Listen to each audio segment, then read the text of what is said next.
Hey everybody, HomeSliceHenry here, and in today's video we're taking a look at a very interesting climbing team in the Open Master League featuring two lesser used Pokemon. These battles were submitted to the channel by a member of the community, ZachAttack26, so many thanks for the battle submission. Now this team features a Kyurem safe switch and Ice Fang Zamazenta as the closer. On the lead, the ever popular Landorus. This team is a bit soft to Palkia, but the meta as a whole in the Master League is pretty soft to Ice, so Zach mentioned he was able to climb 350 ELO with the team. So without further ado, let's hop into the matches, and we're off to a tough start in game number 1, leading Landorus into Tapu Bulu. The safe switch into Kyurem. Kyurem is hitting for double resisted with the Dragon Breath, but if the opponent stays in after the Nature's Madness, Kyurem will get to land super effective damage with Glaciate. Opponent not going to let that happen. They're going to switch into Palkia, and baiting out Palkia is very, very valuable with this team. As now, of course, Palkia has had a lot of HP removed, and the Landorus is still very healthy for later in the match. In comes Ice Fang Zamazenta. Zamazenta going to be committing the shield as Palkia is going to full send a Spatial Rend. Looks like Palkia will not get another move. It was very close, but they're unable to get there. In comes Rhyperior, and Rhyperior honestly feels completely useless against this team. Close combat rocks the Rhyperior. In comes Tapu Bulu, and oh my goodness, Tapu Bulu is just getting melted by these Ice Fangs. The opponent is going to fire off the Nature's Madness. We see the shield from the Zamazenta, and now Zamazenta can start launching crunches. The opponent saved 2 shields up until this point of the match, and unfortunately, they're not really protecting themselves from a lot of damage here. Zamazenta just absolutely obliterating the remainder of this team. Nature's Madness picks up the KO. In comes Landorus, opponent brings in Rhyperior, and they are going to immediately resign the match. Amazing lead in the next match. That's the best lead you could ever ask for. Landorus into Nihilego. Opponent safe switches into a Veltal, and that will immediately be met with the Zamazenta. Ice Fangs do add up quite a bit in this matchup. We are going to see the shield. A Veltal goes for a Dark Pulse, which is very strange. So the fact that they Dark Pulse here must mean their Dark Pulse Focus Blast. It's very rare to see a non-legacy Oblivion Wing Veltal, but it looks like in this instance, the opponent is actually not running that move. Zamazenta is going to shield. They're on Hurricane? Oh my goodness. I am very surprised to see that moveset, if we're being honest. These battles are being done at Expert ELO, so it's not like this is a newer trainer. They are just running a very atypical moveset. Here, Nihilego is going to get 2-shot by close combat unless they commit the shield, and they can't really afford to shield. They're going to let it go. In the back is Zarude, and Zarude will swiftly be answered with Kyurem. And for this Zarude, unfortunately, since it's their final remaining Pokemon in this game, they're going to have no way of undoing this Glaciate attack drop that's about to land. So Glaciate is going to connect, and yeah, there's just no hope for Zarude at this point. Zarude is just in complete shambles. Dark Pulse doesn't even KO. Kyurem gets the Dragon Breath down and is able to secure the win. Landorus versus a shiny Zacian in the next game. Zacian Shiny, I mention it every time I see one of these Master League videos. It's an unbelievably good Shiny. I do wish that I had a good high IV Zacian Shiny, as I would probably build another one. Zacian is going to overfarm quite a bit and fire off energy right before Landorus gets sent here number 2. This is a double nuke Zacian, so the fact that they're staying in means they are core broken by the Landorus lead.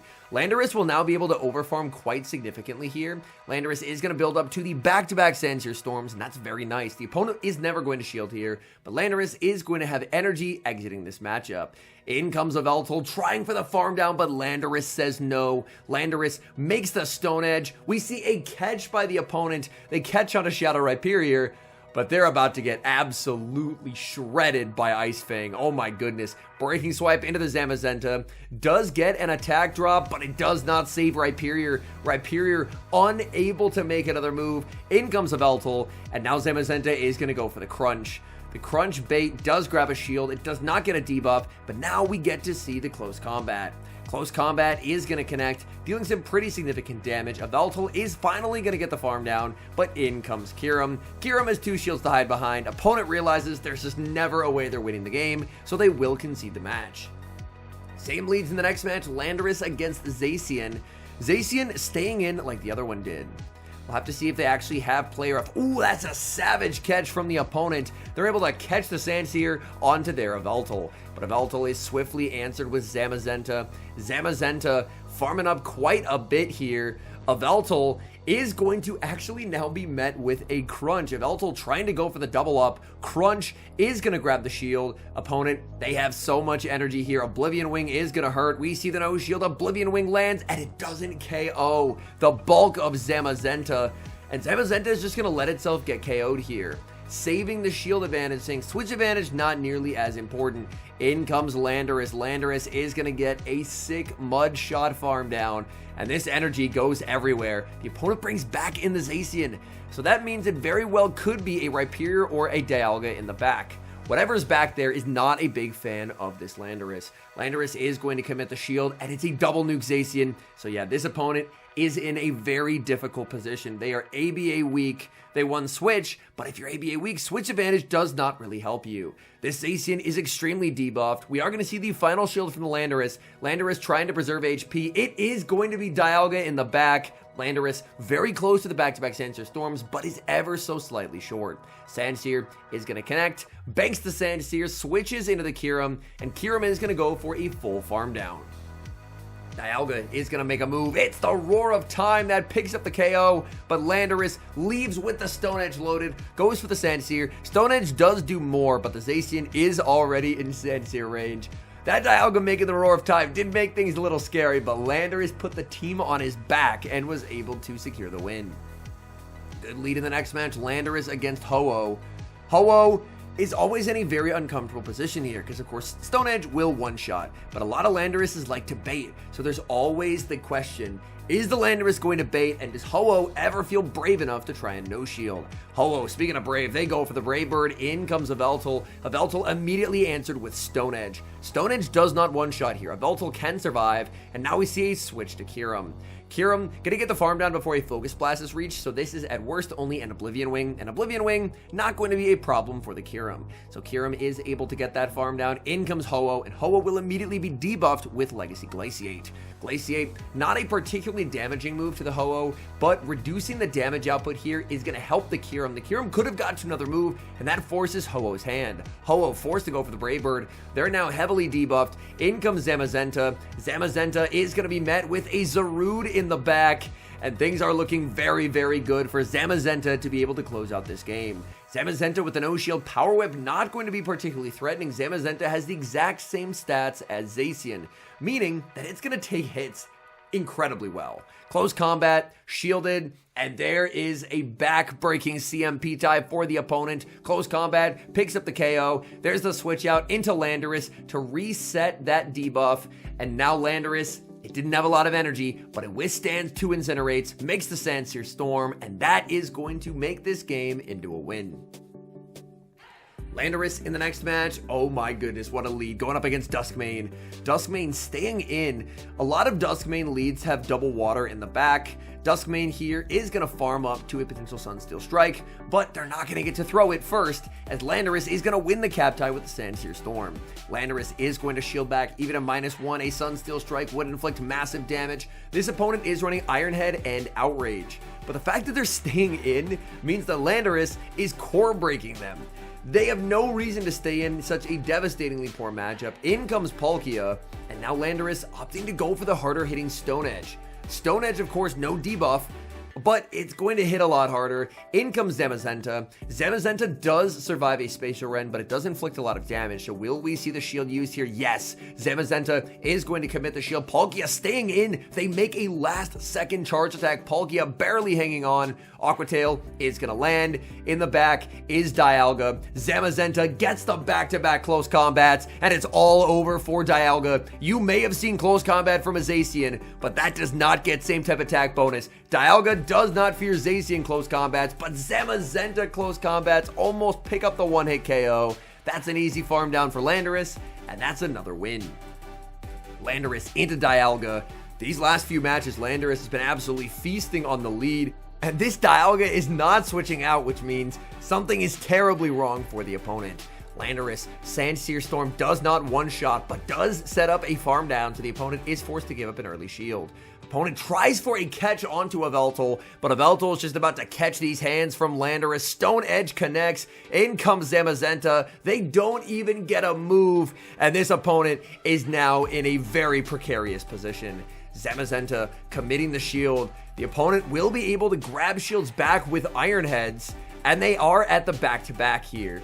You can only hold 2 Iron Heads, as each Iron Head is 50 energy, so now the Dialga is dry, and that's going to allow Zamazenta to farm up to the back-to-back moves. This means Dialga not going to be shielding. They know that if they shield, they're just getting KO'd anyway. It's going to be Rhyperior in the back, and running ABA weak to Landorus is a bold choice. Look at that close combat go, and I think the opponent's going to be reevaluating their team strategy for future games.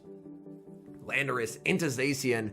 My goodness, Landorus in the first match or two was not seeing the most comfortable leads ever, but now non-stop steel types and non-stop Zacian. Landorus, ever since, honestly, its release, has always just been a demon in the Master League, and even with the Mudshot rework, Sandsear Storm is still just an unbelievably good move. Opponent gonna fire off a debuff Wild Charge, and Landorus just does not care. Landorus can very comfortably go for a double up here, as we've seen this play out multiple times, and exiting with energy is very, very valuable because it can also survive 2 Yveltal Sucker Punches if that's what they decide to bring in, and that's exactly what they're going to do.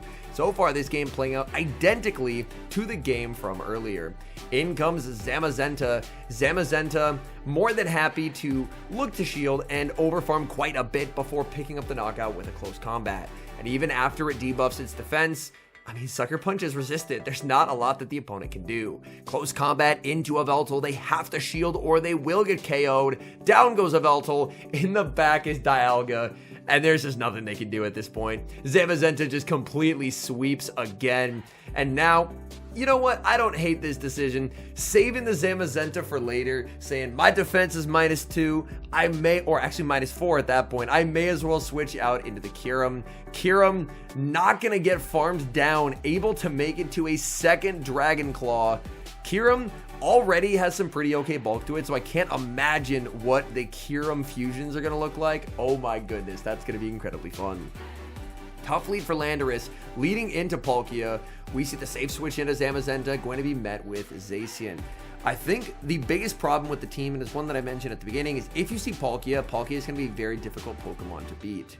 Ice Fang does add up in this matchup. Zamazenta is now at the back-to-back close combats. First one is survivable. Zacian is going to shield in case this was like a Moonblast Zamazenta, but it's not. It's just going to be the double close combats. Even flipping Switch doesn't do a lot for Zamazenta here because then there's still a Palkia, and Palkia's energy goes everywhere into this team.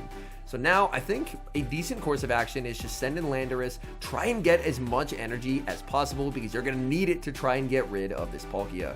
Opponent goes for the Wild Charge. That's not going to do a ton of damage.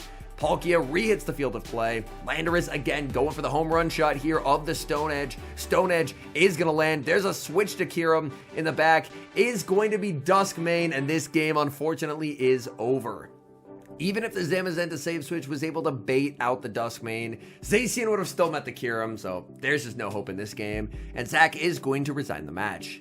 Landorus against Tapu Bulu, not a great lead for the Landorus, so the tough leads returning towards the end of these battles. Kyurem safe switch, and Bulu is going to stay in here to go for the Nature's Madness. We actually see a shield this time, so a switch up in strategy. Out comes Dialga, and this is a very unfortunate situation for the Kyurem. Kyurem gets to immediately apply a debuff to try and restore just a little bit of its bulk, and it's going to make Glaciate number 2. This should grab a shield from Dialga. Dialga will commit the shield. Dialga trying for a farm down here and gets it, and even at -2, a Roar of Time will be extremely threatening to Landorus.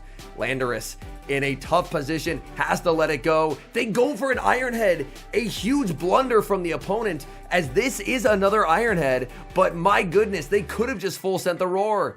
In the back, they have a Dragon Tail Groudon that will immediately be debuffed with a Sandsear Storm, and they actually switch lock the Groudon. They save the Dialga, and Groudon is just getting farmed by Zamazenta. Zamazenta not wanting to give up a shield, firing off the Crunch. Groudon shield, so Groudon is going to be able to grab the final shield of the match. but now it's going to be all up to Zamazenta. Zamazenta can't quite get the farm down. A Fire Punch from Groudon is going to land. However, Bullet Seed is not the issue here. The thing you're going to have to watch for will, of course, be the Nature's Madness. They're one away from the Nature's Madness. Do we see one Ice Fang and a catch? We do. Opponent keeps farming. They switch into Dialga, but the Dialga gets farmed down, and Landorus exits with a move. After the catch was failed, I thought it was doomed, but Landorus flips the script and is able to take home the victory anyway. A great lead returns in the final match. Landorus into Duskmane Necrozma. Opponent safe switches into Zygarde, and they're about to regret that decision as in comes Zamazenta, and look at these Ice Fangs. Ice Fangs just shredding through the Zygarde. Zygarde goes for the Hail Mary Earthquake. That gets shielded, and Zamazenta's just farming down. Zygarde doesn't even get to another crunch. They get fully farmed, and this Duskmane is about to get torn to shreds with crunches. Crunch is going to land. It looks like with the Ice Fangs, 2 crunches will actually KO here. So now Duskmane is in a position where it's forced to shield. And if they try and farm, oh, they just let it go. They send in Kyogre, and this game's over.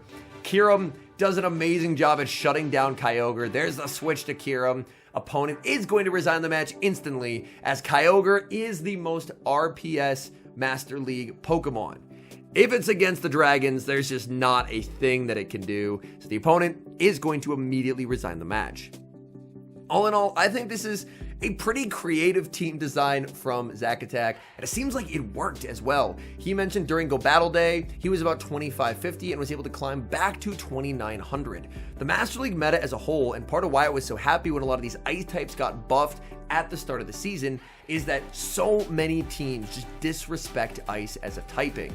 Whether it's Tapu Bulu Rhyperior teams, whether it's Yveltal Rhyperior teams, there's so many teams weak to ice, so having that ice coverage can honestly pay off in a massive way, and we saw it time and time again, even in those early and late games where Landorus was struggling not getting the leads.